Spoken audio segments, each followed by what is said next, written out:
நக்கீரன் நேயர்களுக்கு வணக்கம். ஜூன் 14 உலக இரத்த கொடையாளர்கள் தினம். அன்னைக்கு நாள்ல இந்த கோவிட் சுச்சுவேஷன்ல நான் எப்படி போய் பிளட் டொனேட் பண்றது, நான் டொனேட் பண்ற பிளட் என்னென்ன ப்ராசஸ் ஆகுது, அது யார் யாருக்கு யூஸ் ஆகுது, கோவிட் பேஷண்ட்ஸ்க்கு ஆக்சிஜன் தேவைன்னு எல்லாருக்கும் தெரியும், ஆனா அவங்களுக்கு பிளட்டும் தேவைப்படுதா, இப்படி பல கேள்விகளுக்கு டாக்டர் சண்முக பிரியா பதில் அளிக்க இருக்காங்க. வணக்கம் டாக்டர். வணக்கம். ஒரு டோனரோட பிளட் கிட்டத்தட்ட 3 பேருக்கு யூஸ் பண்றாங்க. ஒரு நாளைக்கு சராசரியா 30,000 டோனர்ஸ் இருக்காங்க. அப்படி இருந்தும் இங்க பிளட் பற்றாக்குறையா தான் இருக்கு. இதுக்கு என்ன காரணம்னு நினைக்கிறீங்க? அதாவது பாத்தீங்கன்னா, இப்போ WHO படி என்ன சொல்றாங்கன்னா, ஒரு நாட்டுல 1% ஆஃப் த பாப்புலேஷன் டொனேட் பண்ணணும். இப்போ நம்மளோட பாப்புலேஷன் பாத்துட்டீங்கன்னா, நமக்கு 12 மில்லியன் யூனிட்ஸ் பிளட் தேவைப்படுது. பட் ஆனா நம்ம டோனர் பாப்புலேஷன் பாத்துக்கிட்டீங்கன்னா 11 மில்லியன் தான் இருக்காங்க. So there is always a shortage of blood. So நம்ம ஆல்ரெடி ஒரு ஷார்டேஜ்ல தான் இருக்கோம். அதுவும் இந்த கோவிட் டைம்ல இன்னும் அது ஜாஸ்தியா இருக்கு. So we are not even meeting the demand. In normal situation itself we are not meeting the demand of blood. And கோவிட்ல இன்னும் அந்த ஐடி கம்பெனிஸ், காலேஜஸ் இவங்கெல்லாம் லாக்டவுன்ங்கிறதுனால it has been shut down. So இன்னும் நமக்கு கிடைக்க வேண்டிய donor population கம்மியா இருக்கு. So there is a shortage of blood. இந்த கோவிட் டைம்ல லாக்டவுன் ரெஸ்ட்ரிக்ஷன்ஸ் இதனால சரியா பிளட் டொனேட் பண்ண டோனர்ஸார வர முடியறது இல்ல. வந்தாலும் நம்ம சேஃபா கொடுத்துட்டு போறோமா, நமக்கு அது சேஃபா இருக்குமான்ற ஒரு பயமும் இருக்கு. எப்படி டோனர்ஸ் சேஃபா பிளட் டொனேட் பண்ணிட்டு போறது, அதை பத்தி. ஓகே, எஸ் கமல், நீங்க சொல்ற மாதிரி அந்த பயம், ரெலக்டன்ஸ் எல்லாத்துக்கிட்டையும் இருக்கு. பட் ஆக்சுவலா நீங்க பாத்தீங்கன்னா ஒரு ஸ்டாண்டர்ட் பிளட் பேங்க் அப்படின்னு எடுத்துக்கிட்டீங்கன்னா அங்க கோவிட் ப்ரோட்டோகால்ஸ் எல்லாமே கண்டிப்பா ஃபாலோ பண்ணுவாங்க. கோவிட் ப்ரோட்டோகால்ஸ்னா இப்போ ஃபார் எக்ஸாம்பிள் நாங்க என்ன பண்றோம்னா டோனருக்கு முன்னாடியே ஃபோன் பண்ணி அவங்களுக்கு அப்பாயின்மெண்ட் கொடுத்துட்டு அந்த பர்டிகுலர் டைம்ல இவ்வளோ டோனர்ஸ் தான் அப்படின்னு நாங்க கணக்கு பண்ணி நாங்க அப்பாயின்மெண்ட் கொடுத்துடுறோம். அந்த டைம்ல அவங்க வந்தாங்கன்னா so தெல் be like social distancing ப்ராப்பரா ஃபாலோ பண்ணலாம். ஸோ அந்த டைம்ல அவங்க டொனேட் பண்ணும்போது அவங்க ப்ராப்பரா மாஸ்க் வேர் பண்ணணும் அண்ட் ஹேண்ட் சானிடைசேஷன் நாங்களே இன்சிஸ்ட் பண்ணுவோம். And after each blood donation, நாங்க அந்த donor couch and surfaces, example door handles, table tops, இதெல்லாமே after each donation we sanitize. So இந்த மாதிரி நாங்கள் அப்பாயின்மெண்ட் கொடுத்து கோவிட் ப்ரோட்டோகால்ஸ் ஃபாலோ பண்ணிட்டு லைக் பிபி இதெல்லாம் ஃபாலோ பண்ணுறோம். அப்பார்ட் ஃப்ரம் தட் எங்களோட ஸ்டாஃப்ஸ் எல்லாருமே பிபி வேர் பண்ணுவோம். Like mask, face shield, gloves and apron wear பண்ணுவோம். இன்னொன்று என்னன்னா இப்போ பார்த்தீங்கன்னா எல்லா ஸ்டாஃப்ஸுமே வேக்சினேட் பண்ணியிருக்காங்க. ஸோ இதெல்லாம் கோவிட் டைம்ல donor protection as well as staff ப்ரொடெக்ஷனுக்காக நாங்கள் எடுத்திருக்க மெஷர்ஸ். ஸோ இது எல்லாமே எல்லா ஸ்டாண்டர்ட் பிளட் சென்டர்ஸ்லயும் இது ஃபாலோ பண்ணுவாங்க. பிளட் டொனேட் பண்ற எல்லாருக்கும் ஒரு கேள்வி இருக்கும், என் பிளட்டை எப்படி ப்ராசஸ் பண்றாங்க, அது யார் யாருக்கு யூஸ் ஆகுது, எந்த வகையில யூஸ் ஆகுது, ஸோ அதை பத்தி கொஞ்சம் பிரீஃபா சொல்ல முடியுமா? ஓகே, நாங்க இப்ப பிளட் எடுக்கிறது டோனரோட வெயிட் பொறுத்து எடுக்கிறோம். ஸோ 45 to 55 kgsக்குள்ள இருக்கவங்களுக்கு 350 ml பேக்ஸ் யூஸ் பண்ணுவோம். அபவ் 55 kgsக்கு we use 450 ml blood bags. So இது நாங்க ஒன்ஸ் கலெக்ஷன் பாத்தீங்கன்னா ஒரு 10 மினிட்ஸ்க்குள்ள பிளட் கலெக்ட் பண்ணிடுவோம் அவங்க டோனர்ஸ் கிட்ட இருந்து. இதை நாங்க எப்படி ப்ராசஸ் பண்றோம் அப்படின்னு பாத்தீங்கன்னா we have a separate component preparation room. இது ஒரு ஐசோலேட்டட் ஏரியா. இதுக்குன்னு லிமிட்டட் ஸ்டாஃப் தான் உள்ள என்டர் ஆக முடியும். And we store it for 1 hour. After collection we place it for 1 hour. அதுக்கப்புறம் ரெஃப்ரிஜரேட்டட் சென்ட்ரிஃபியூஜ் அப்படின்னு ஒரு ஸ்பெஷல் டிவைஸ் இருக்கு. இதுல கண்ட்ரோல்ட் டெம்பரேச்சர் இருக்கும்.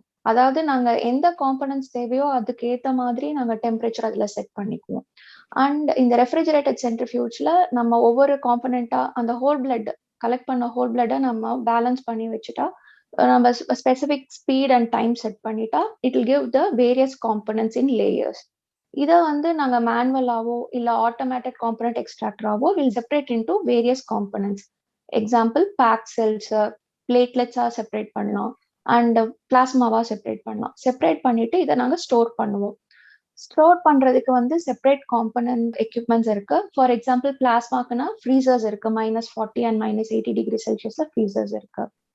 அண்ட் பிளேட்லெட்ஸ் பார்த்தீங்கன்னா 22 to 24 டிகிரி செல்சியஸ்ல பிளேட்லெட் அஜிடேட்டர்னு சொல்லிட்டு ஒரு எக்யூப்மெண்ட் இருக்கு, அதில் வச்சிருவோம். அண்ட் பேக் செல்ஸ் பார்த்தீங்கன்னா 2 to 6 டிகிரி ரெஃப்ரிஜரேட்டர்ஸ் இருக்கு. ஸோ இது எல்லாத்துக்குமே வந்து டெம்பரேச்சர் கண்ட்ரோல் சார்ட்ஸ், மானிட்டர்ஸ் எல்லாமே இருக்கும். So it will be the temperature of the equipments also will be monitored. இதுக்கு நடுவில் இடையில என்ன பண்ணுவோம் அப்படின்னு பார்த்தீங்கன்னா, டோனர் கொடுத்த பிளட் சாம்பிளை நாங்கள் டெஸ்ட் பண்ணுவோம். எதுக்கெல்லாம் டெஸ்ட் பண்ணுவோம்னா 5 main diseases, HIV, hepatitis B, C, malaria, syphilis, இதுக்கெல்லாம் நாங்கள் ஸ்கிரீன் பண்ணிடுவோம். அதே சமயத்துல we also do the blood grouping once again, repeat the blood grouping once again, and donor antibody screeningன்னு இன்னொரு டெஸ்ட் இருக்கு, அதையும் நாங்க பண்ணிடுவோம். இதெல்லாம் ஓகேவா இருந்ததுன்னா இந்த காம்பனன்ட் செப்பரேட் பண்ணிட்டு நாங்க ப்ராப்பர் எக்யூப்மெண்ட்ல ஸ்டோர் பண்ணிடுவோம். ஸோ இதுதான் வந்து பிளட் ப்ராசஸிங் ஆன ப்ராசஸ்.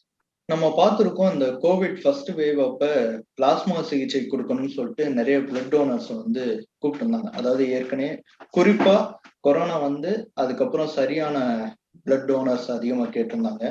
அதுக்கப்புறம் பிளாஸ்மா சிகிச்சை வந்து அதிகமா தேவையில்லை, நம்ம தடுப்பூசி மூலமா குணப்படுத்தலாம்னு சொன்னாங்க. இப்போ ரீசெண்டா கோவிட் பேஷண்ட்ஸ்க்கு அதிகமா ஆக்சிஜன் தேவைன்னு நம்ம நியூஸ்ல பார்த்துக்கிட்டு இருக்கோம். அவங்களுக்கு பிளட்டும் நீடடா இருக்கா? ஆமா, அதாவது எக்மோல இருக்க பேஷண்ட்ஸ்க்கு அதிகமா பிளட் தேவைப்படுது. மற்றபடி மைல்டு மாடரேட் அவங்களுக்குலாம் வந்து அன்லஸ் அவங்க ஹீமோகுளோபின் கம்மியா இருந்தாலோடைய பிளட் தேவைப்படாது. வேற இதே வந்து சில பேர் லங்கெல்லாம் டோட்டலா அஃபெக்ட் ஆயிடும் சில பேர்த்துக்கு கொரோனாக்கு அப்புறம். ஸோ இந்த பேஷண்ட்லாம் எக்மோன்னு சொல்லிட்டு ஆர்டிஃபிஷியல் லங் எக்மோங்கிறது. ஸோ இதுல வந்து தேல் பி புட் இன் த எக்மோ. அந்த டைம்ல வந்து எக்மோ பேஷண்ட்ஸ்க்கு அதிகமா பிளேட்லெட்ஸ், ஆர்பிசிஸ், அதாவது பேக்ட் செல்ஸ், ரெட் செல்ஸ்ன்னு சொல்லுவோம், பேக்ட் ரெட் செல்ஸ், அதுக்கப்புறம் பிளாஸ்மா, இதெல்லாம் தேவைப்படுது. இப்ப நம்ம ஹீமோகுளோபின் பத்தி பேசுவோம். ஹீமோகுளோபின் கம்மியா இருந்தாதான் அவங்களுக்கு பிளட் நீடடா இருக்கும். இப்ப ஹீமோகுளோபின் அதிகமா இருக்கவங்கள வந்து ஒரு 4 monthsக்கு ஒரு தடவை, 6 monthsக்கு ஒரு தடவை வந்து பிளட் கண்டிப்பா டொனேட் பண்ணணும்னு சொல்றாங்க. அது எதனால? ஒருவேளை ஹீமோகுளோபின் ரொம்ப அதிகமா இருந்துச்சுன்னா உங்க பிளட்டை யாருக்குமே யூஸ் பண்ண முடியாதுன்னு அவங்க ஒரு நோட் மாதிரி சொல்லிடுறாங்க.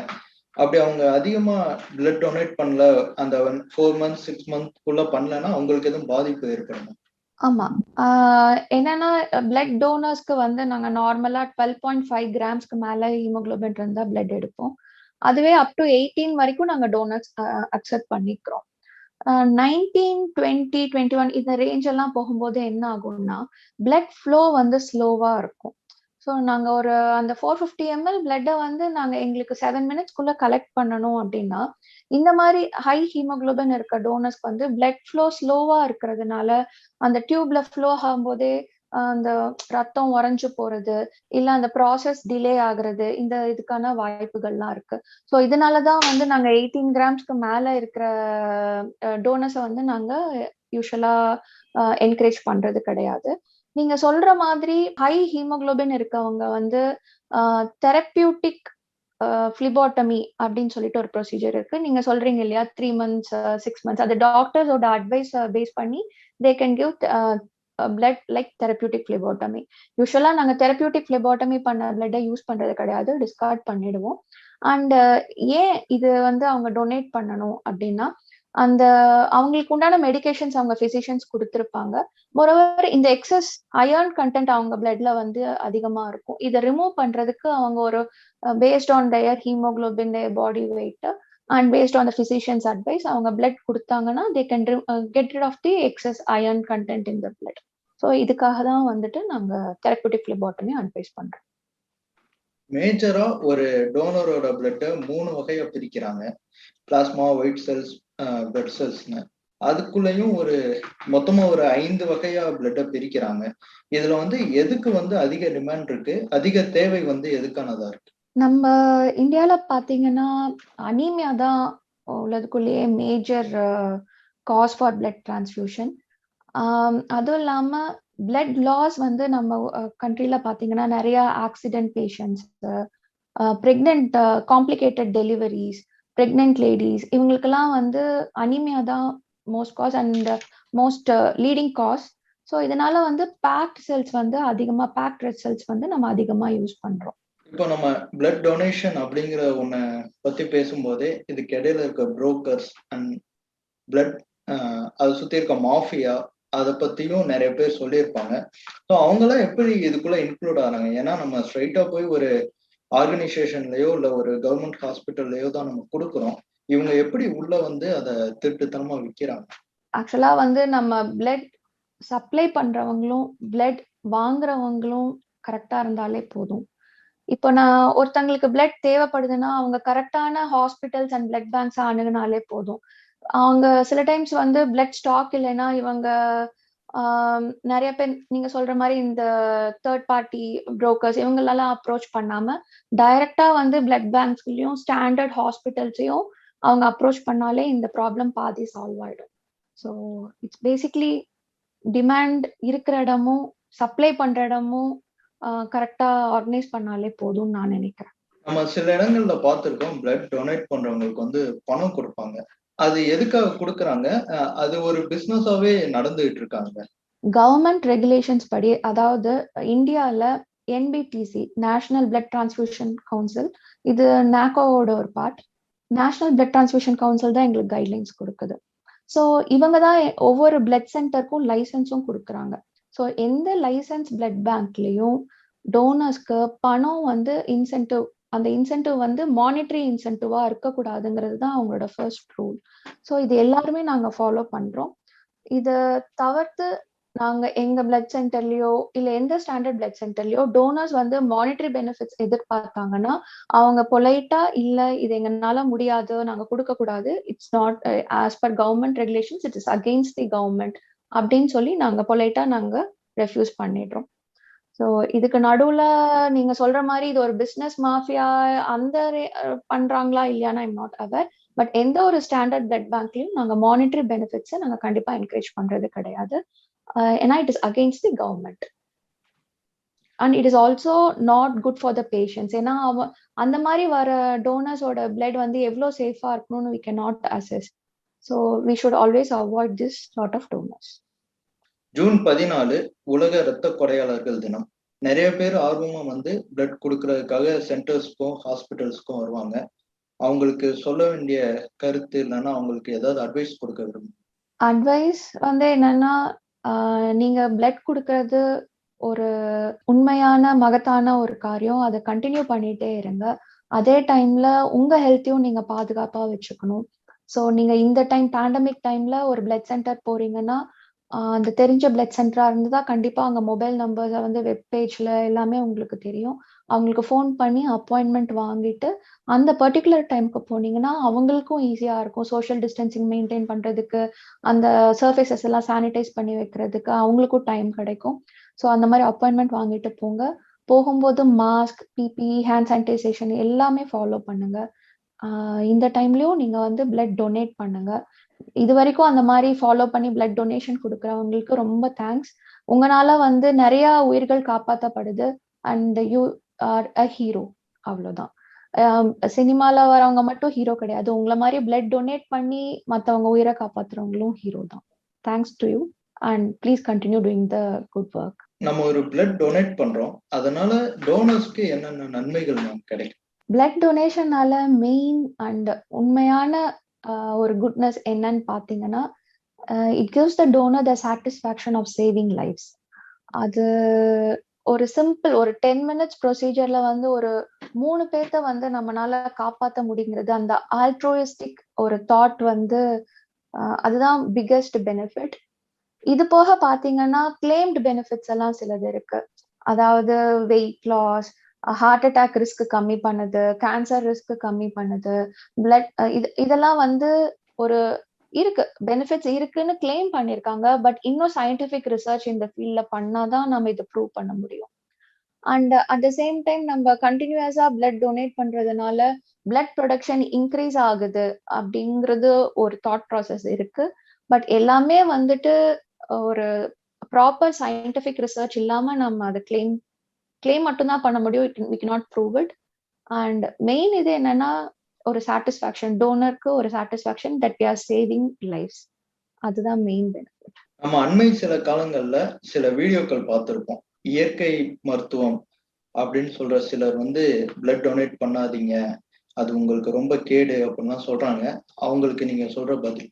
இயற்கை மருத்துவம் அது ஏன் அப்படி சொல்றாங்கன்னு தெரியல. நார்மலா பாத்தீங்கன்னா any healthy male and female with haemoglobin about 12.5 grams they can donate blood.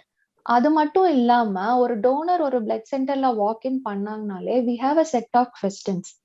ஒரு மினி பிசிக்கல் எக்ஸாமினேஷன் நாங்க பண்ணிட்டு தான் அவங்க ஃபிட்டா இருக்கிற அப்புறம் தான் நாங்க அவங்க கிட்ட இருந்து பிளட் எடுக்கிறோம். இதனால அவங்களுக்கு எந்த பாதிப்பும் வர்றதுக்கு சான்ஸ் கிடையாது. So any healthy male and female above 18 years weighing about 45 kgs can approach a blood center. அங்க இருக்க ஸ்டாஃப்ஸ் வந்து உங்களை எக்ஸாமின் பண்ணிட்டு நீங்க ஃபிட்டா இருந்தாதான் வந்து பிளட் எடுப்பாங்க.